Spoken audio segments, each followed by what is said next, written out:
Hey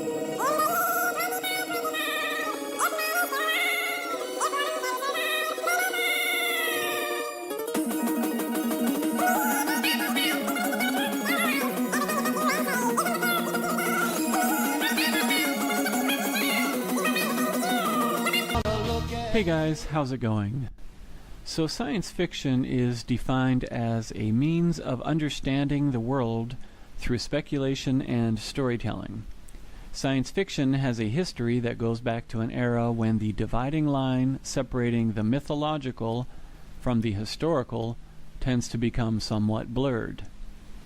And the question is, did science fiction actually guide our understanding, our concept of outer space and the so-called universe? Did science fiction lead to confirmation bias in so-called real science? Did science fiction lead to social engineering in favor of a fictional universe? In this video, I would like to briefly summarize works of science fiction that date back to the early 1600s.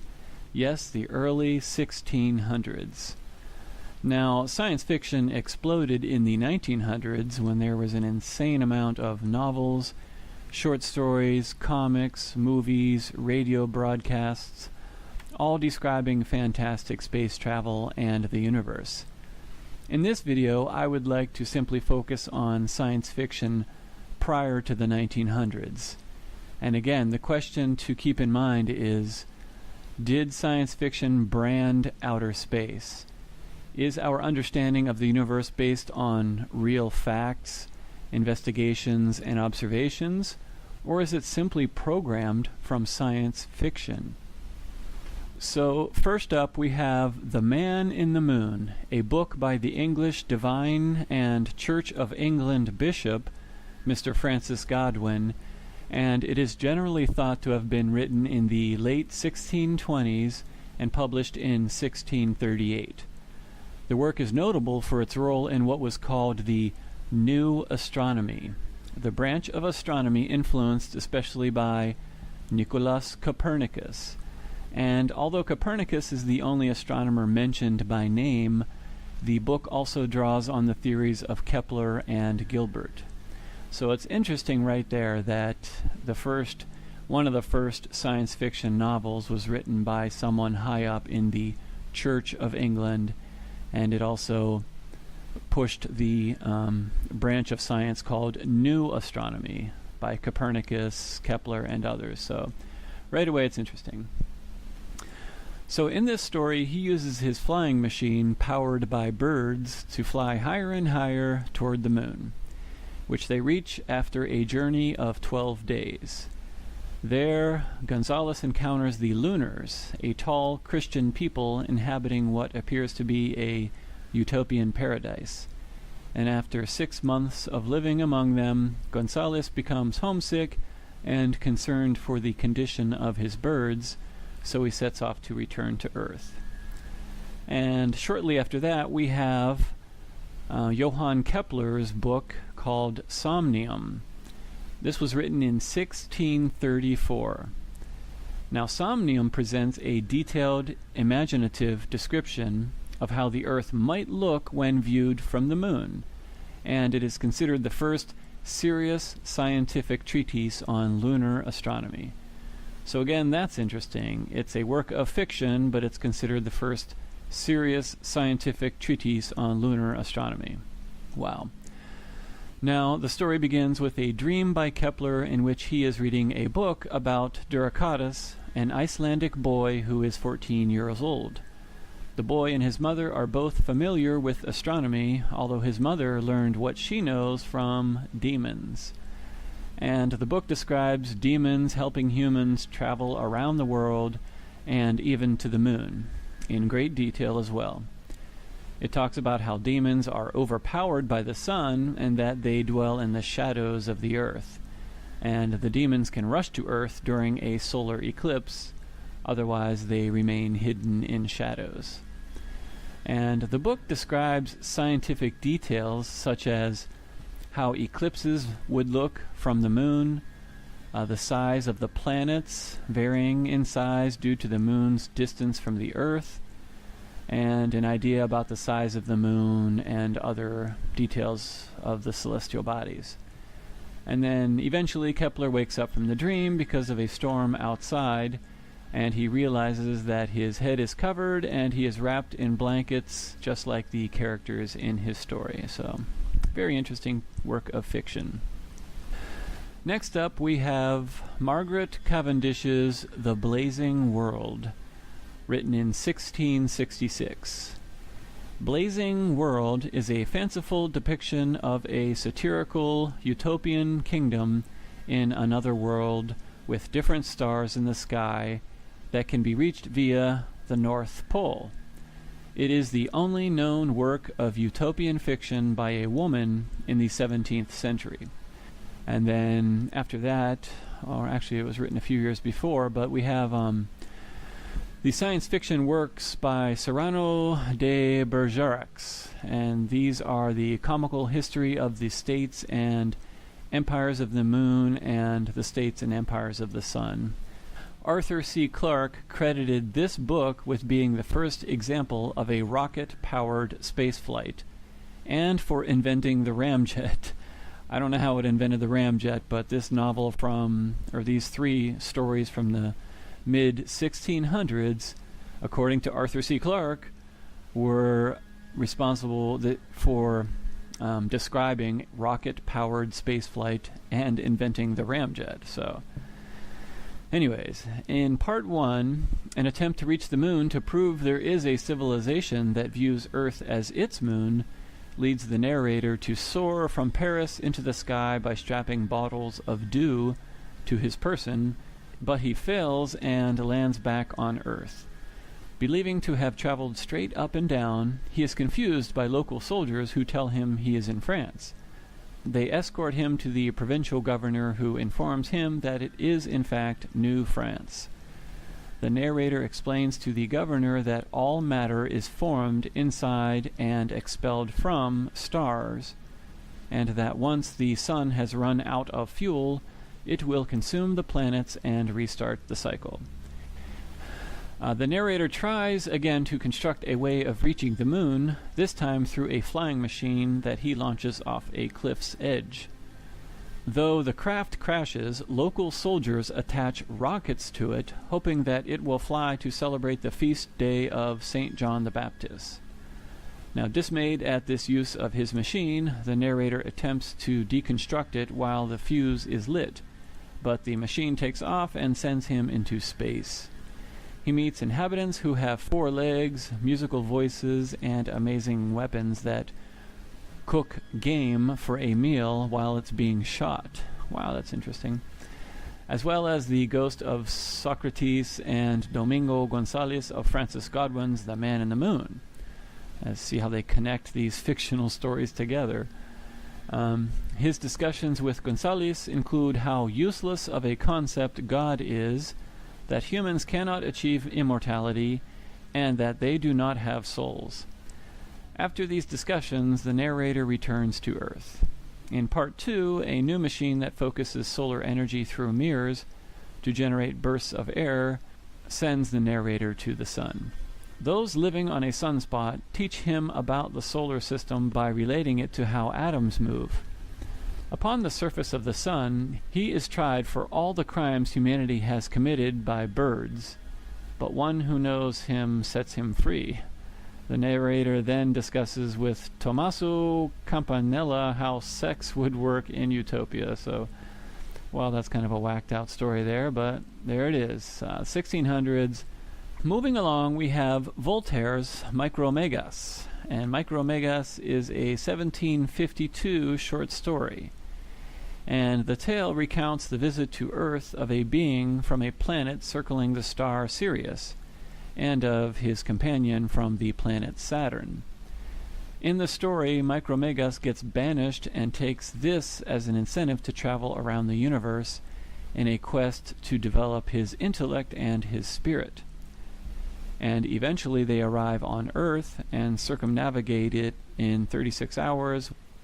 And the final chapter sees the humans testing the philosophies of Aristotle, Descartes, Malebranche, Leibniz, and Locke against the traveler's wisdom. When the travelers hear the theory of Aquinas that the universe was made uniquely for mankind, they fall into an enormous fit of laughter. Taking pity on the humans, the Syrian decides to write them a book that will explain the point of everything to them. When the volume is presented to the Academy of Science in Paris, the secretary opens the book only to find blank pages. So next up we have our favorite propagandist author, Mr. Jules Verne. And he wrote From the Earth to the Moon in 1865. And it tells the story of the Baltimore Gun Club, a post-American Civil War society of weapons enthusiasts, and their attempts to build an enormous Columbiad space gun and launch 3 people in a projectile with the goal of a moon landing. A giant Columbiad space gun is constructed in Tampa, Florida, after the American Civil War with the purpose of striking the moon. And the story is also notable in that Verne attempted to do some rough calculations as to the requirements for the cannon, and considering the comparative lack of any data on the subject at the time, some of his figures are surprisingly close to reality. So there we go. This science fiction is close to reality. The dimensions of his projectile are very close to those of Apollo 11, and both the crews in his story and in Apollo 11 consisted of 3 people. Jules Verne's Columbiad, from which the command module Columbia was named, launched the 3 heroes at a site in Tampa, Florida, the same state where the Apollo missions were launched. After considering 12 sites in Texas and Florida, the southern city of Tampa was Verne's choice for his launch site, and more than 100 years later, it was NASA's turn to choose from 7 launch sites, arriving at the decision to launch at Merritt Island, Florida, a 2-hour ride from Tampa. Also, Verne's fictional spacecraft introduced the concept of retro rockets, an engine designed to decelerate a speeding rocket. And then more than a century later, Apollo 11 would actually employ these retro rockets to allow them to slow down before landing on the lunar surface. How convenient. Okay, so another novel by Jules Verne was Off on a Comet. This was an 1877 novel, and this story starts with a comet called Gallia that touches the Earth in its flight and collects a few small chunks off it. The disaster occurred on January 1st in the late 1800s around Gibraltar. And on the territory that was carried away by the comet, there were a total of 36 people of French, English, Spanish, and Russian nationality. And these people did not realize at first what had happened, and they considered the collision to be an earthquake. They were all on the comet, which was discovered by Rosette, who a year earlier predicted a collision course with Earth, but no one believed the astronomer because a layer of thick fog at the time prevented astronomical observations in other places. And then after that we have a novel titled The Conquest of the Moon. It was a French novel written in 1887 by Pascal Grousset under the pseudonym André Laurie. This is known as perhaps one of the most fanciful cosmic tales of all times. In it, a consortium which intends to exploit the moon's mineral resources. Now, where did I just hear that? Oh yeah, Moon Express, the company, says they're going to mine the moon and exploit the minerals on the moon. So this is obviously not a new concept. It was written about in 1887. So the consortium, which intends to exploit the moon's mineral resources, decides that since our satellite is too far to be reached, it must be brought closer to the Earth, and a Sudanese mountain composed of pure iron ore becomes the headquarters of the newly established Selene Company.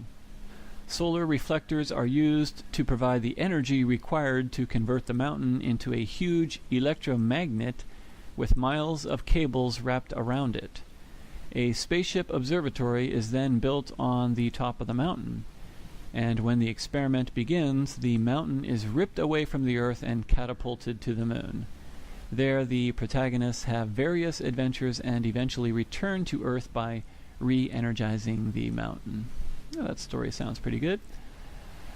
And then after that, we have 1883, A Voyage to Other Worlds by Somerville. I can't even pronounce his first name. Vladislaw Somerville.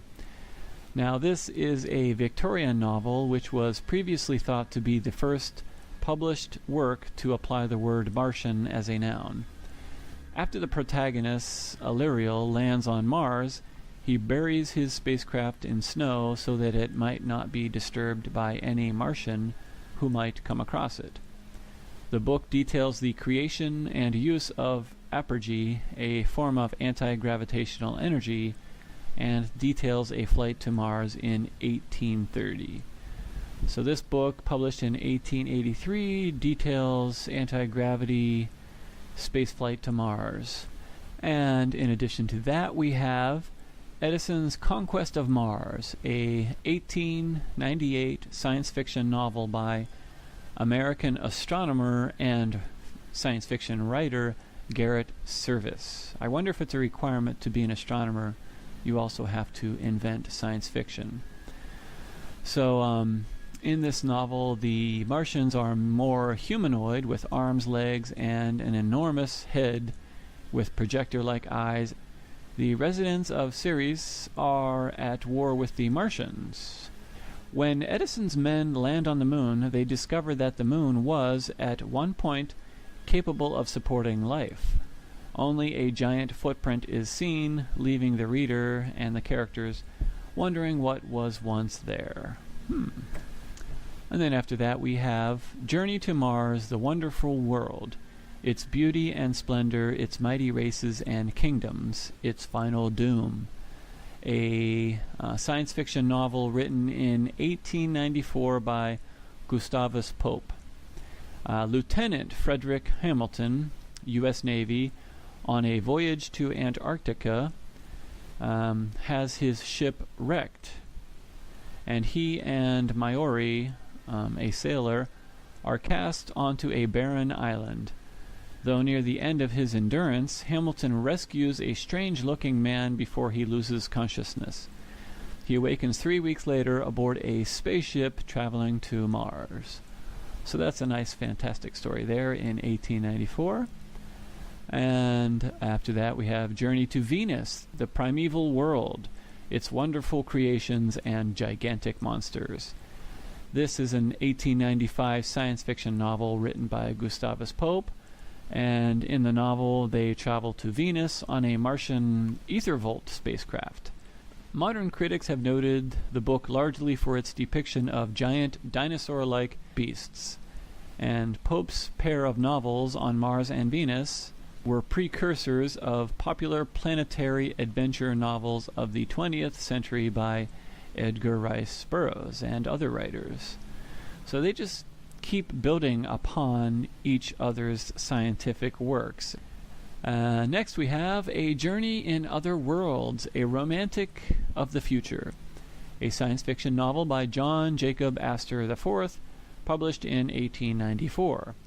The book offers a fictional account of life in the year 2000. It contains abundant speculation about air travel, space travel to the planets Saturn and Jupiter, and terraforming, damming the Arctic Ocean, and adjusting the Earth's axial tilt by the Terrestrial Axis Straightening Company. In Astor's novel, the future United States is a multi-continental superpower. European nations have been taken over by the socialist governments, and Canada, Mexico, and the countries of South America have requested annexation. Space travel is achieved through apergy, an anti-gravitational energy force.